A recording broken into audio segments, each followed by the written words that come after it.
Good morning and welcome to Sports at Sunrise, where you get your morning sports opinions. I'm Caleb.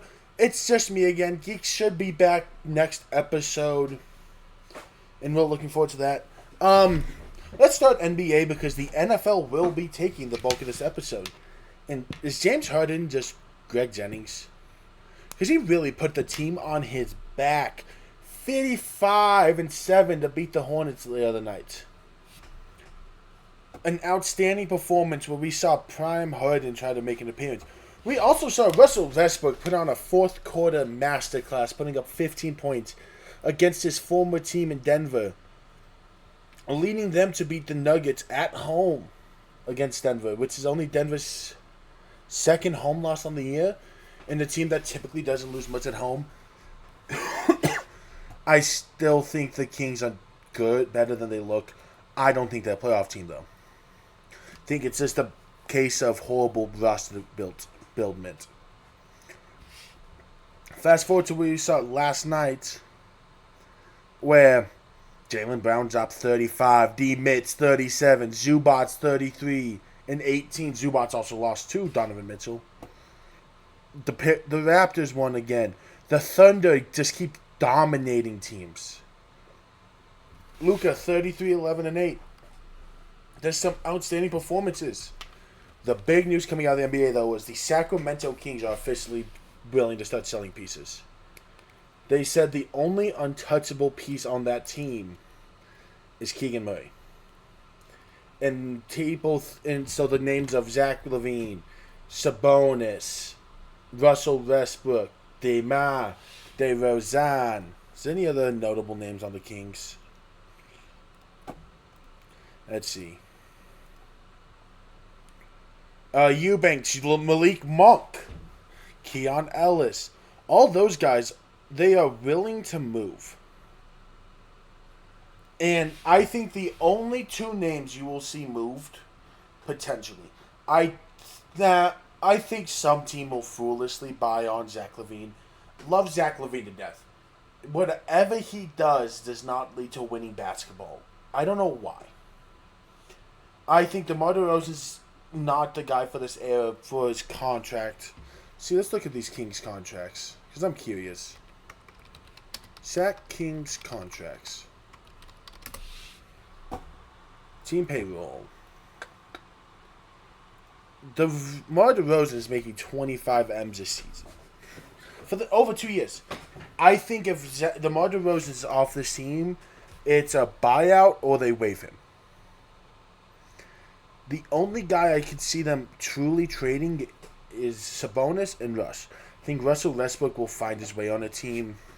Someone, even though it's Russ, will buy on him because of what he gives depth-wise. I'd look at the Miami Heat low-key as an option there. Maybe even the Knicks. But I think someone will try to buy. Hell, it could be a reunion in LA. The Clippers, not the Lakers. But I think what Russ adds will go somewhere. I think someone will go get Sabonis. Sabonis is one of the 10 best centers in the league. And he's easily a top 7 center. And he fits that does a little bit of everything kind of thing. That's what teams want in a center nowadays, is a passer, can shoot a bit.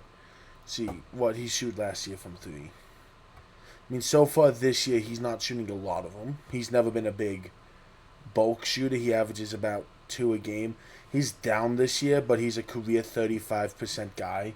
Remember, Domantas Sabonis, Oklahoma City Thunder, was a stretch 4.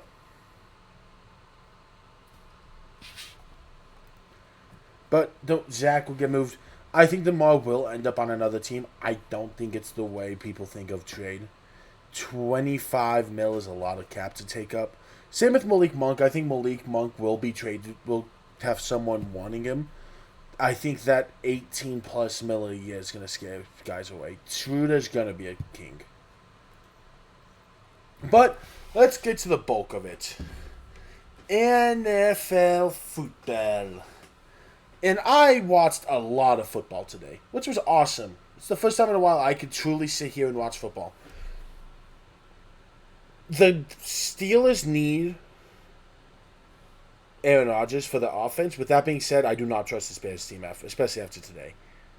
I get that they're 8-3. I get they just beat a team with a winning record in the Steelers. This was a game where it felt like the Bears. It was a Bears offense with Steelers defense game, obviously, but I mean, if you just look at the scoring plays, Russ fumble recovery, Russ, then a passing touchdown late. This defense the Bears have, I do not trust. If Mason Rudolph, who did not play exceptionally well, did what he did. With that being said, though, I trust this Bears offense. Caleb Williams is a dog. DJ Moore, dog. Rome, Colston, Luther, dog, dog, dog. This offense is good. I think this defense is going to be the greatest pitfall. And I feel like one of these weeks, they play the Eagles next week. I'm really... No, wait, on Thanksgiving. No, not Thanksgiving. Oh, they're the Black Friday game. Black Friday they play, and I'm very interested to see how that goes.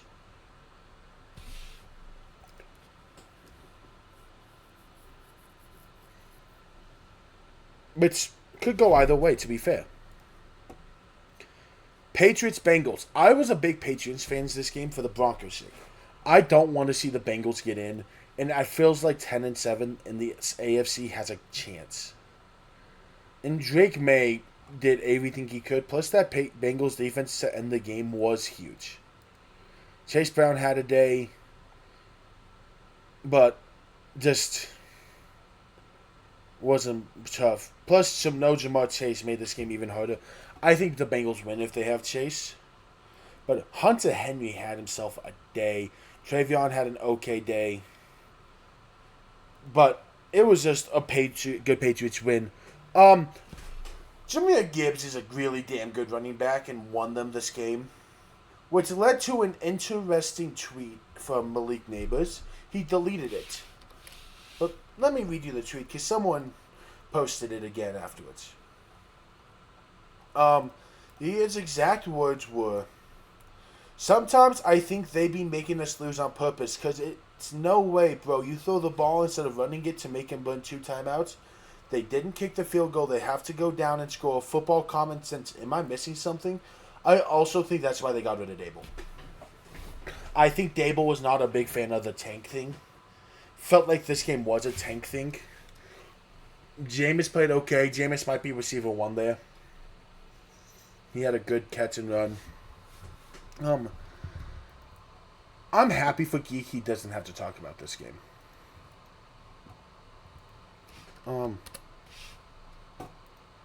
The Vikings did not look good. They're injured more than they were walking in, especially on the O-line. They lost Dershaw. Ryan Kelly's, I think, out for the year. J.J. McCarthy couldn't breathe. Got sacked 5 times, 2 of which were Micah Parsons. It was not a good day for JJ against his Packers defense. I mean, Evan Williams, Isaiah McDuffie. It was just a long day. This game finished like 20 minutes before the 4:05 EST kickoff game. It was the first game done, and most games were in like the middle of the 4th when this ended. This game was just atrocious. Also, though, JSN might just be wide receiver 1. 8 catches, 167 yards, 2 touchdowns. But Cam looked good in a game where he tried to come back and win it for them. They just couldn't get there. It didn't help the defense was non-existent until the 4th. I mean, Sam Darnold had 244 yards. Granted, without JSN, he had 80 yards of passing. So he is respectfully a JSN merchant, but why wouldn't you be? You throw him the ball 10 times, he catches 8 of them. Simray DK should be an All-Pro. A big part of their comeback was Simray DK's punt return. That shifted momentum because I think at the time it was 30-0. You think? No, it was 23-3. Simray gave them a massive kick return touchdown that gave them a chance. And then Cam Ward really tried to give him a chance to win this football game. So I tip my hat to Cam Ward there. Colts, Chiefs. Chiefs escape with this one. It felt like this was a Daniel Jones masterclass at points when he did not play good. But he had 2 touchdowns, 181 still. The Chiefs just did a really good job closing down the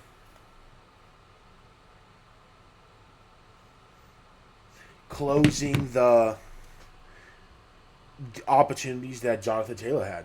JT only had 58 yards of rushing, and my stat for how a running back truly does in a game. I think I'm the only one to do it, so I'm weird. I like to reduce what their longest run is, because that tells me the story of the entire game. Jonathan Taylor in 15 carries had 31 yards, which no one can truly say they've done, which is awesome for the Chiefs defense, because it makes the Opoy race better, because JSN has 170 and 2 tuds. JT has a non-existent day. I mean, he had 2 catches for 8 yards. He was taken out of this game. But Rashee Rice, Kareem Hunt won them this game. But Mahomes didn't play good. What doesn't help them, they scored 1 touchdown offensively all game. Butker just made 5 freaking field goals. And I think they had to have gotten a 2-point at 1.2, I think. Yep. Kareem Hunt touchdown, Rashee Rice. It was a 2-man effort all game. Mahomes had 352. Mahomes wasn't the reason they won this game. And credit to the Chiefs for finding a way to win. I don't know if it says stuff about the Chiefs or the Colts. That's not a good thing. When the Colts are 8-3, the Chiefs are 6-5, and the takeaway is, The Jets boat raced the Ravens boat raced them. For a moment, Jets were up 7-3 entering half. And you had hope. Tyrod Taylor looked solid for a bit. The issue is just you give the Ravens too many opportunities. My biggest issue on the day was, I get you have to be careful with how you hit quarterbacks. Stop trying to jump and tackle him high. I was Sherwood. Went for the shoulders on Lamar. That's never going to work. And I was sitting there watching the game with my dad while in red zone. And we're like, yeah, that's going to cost you. And then they get a PI down at the 1. Derrick Henry touchdown the next play. And we're like, that was obvious. When you give the Ravens a chance from going dead in the water to being alive, they're going to score. And they proved it. And the Ravens, I think, are back. Granted, they haven't had many tests. I mean, Bears, Dolphins, Vikings, Browns, Jets, none of those teams I fully believe in. And then you get Bengals, Steelers, Bengals. They could this could be a bad football team makes the playoffs, wins the division, but we're hyping up because it's the Ravens and we want to think they're good. Shedeur Sanders made history. I think it's at least in the last 17, but he's the first Cleveland Brown rookie, from what I know, to win in his debut start. He had a bad pick. He had a pick, which is whatever. What Stefanski did smartly was he played to what Shedeur's strengths are and kept it simple on him. Not a lot of deep passes. He only had a week. Judy had 1 catch for 39 yards, but that feels like a duo that could start to feel it together. He had a great throw to Bond. Out of the pocket, which is a hard throw to make in your first career start. But you have reasons to believe this team has something to have hope in Shedeur, and you got to just say, look, he had made some plays that Gabriel didn't say, which hurts for me to say because I'm a big Gabriel guy. I love Dylan Gabriel because he's an Oregon guy. Jags beat the Cardinals in overtime. This Cardinals team is just more or less sending Jacoby Brissett out there to throw the ball 50 times a game. And Dortz and McBride and Wilson are benefiting because Marv's out. But tough fought win for the Jaguars, which is a good win for them again because the more you can keep up with the Bills and the Chargers in the win category, the better. Because that's going to be your teams that make the playoffs. 7-4 gives you a comfortable spot ahead of the Chiefs and Texans still. You have, I think, tiebreakers over both of them currently. Yep, you currently have a tiebreaker against... No, they split Texans and Jags. But you feel solid. The Eagles had a choke of all time. They were up 21-0 at one point. And I have an issue with how Sirianni took that end of the game. This was an end of the game I watched closely. With 14 seconds left, they're going to spike it at 3 seconds. You have one timeout. Let them spike it. Call the timeout to try to ice Aubrey. That's your only chance. Don't waste a timeout when they can just kneel it and do the exact same thing as spike it at 3 seconds. If it was third down when they were kneeling it, I get it. Because you get a few seconds. It was second down. You kneel it, you spike it, only gets the fourth. I have a massive issue with the handlement of that end of game situation. And it's why I don't trust the Eagles this year as much. Plus, they don't like each other. Jalen Hurts was asked about A.J. Brown finally getting 100 yards. And he's like, A.J. wanted 100. He got 100. I hope he's happy now. Like, I think they're all frustrated with A.J. Brown. Because A.J.'s the source of this drama. Which is going to cost him because A.J. Brown's going to feel upset. He's not going to be an Eagle next season. I can guarantee it. I just don't know where he'll be because he's a diva as hell. But we'll see. Falcons beat the Saints. I applaud them, but it's the Saints. There was no run game. Shook threw a pick. Didn't play great. Kirk Cousins didn't even play great. He threw a pick still. Which was a pick six. The Saints' only touchdown on the day. They missed Penix. The final game, Sunday Night Football. I really wish this Bucs team was healthy because this would have been a banger. Plus, Baker getting hurt put a bummer on this. The Rams routed the Bucs, and the Bucs went from what I thought was very big Super Bowl contender vibes to you're so hurt, it's hard to put you in that conversation. But this Rams offense is still just special. No other way to really put it. This Rams team is the team to beat. They're now the definitive 1 seed in the NFC. And I don't know if the Panthers ain't going to beat them, I don't think. Cardinals ain't beating them. They're better than the Lions. They're better than the Seahawks. I don't think there's a team in the NFC I'd pick over them. Because, yeah, they lost to the Eagles and the 49ers. They then boat raced the 49ers later. That Eagles game was weird. I don't trust that 49ers. That loss from the Rams. Because I don't think the Eagles are the same team they were week 4. And not in a good way. Because they were all getting along then a little more.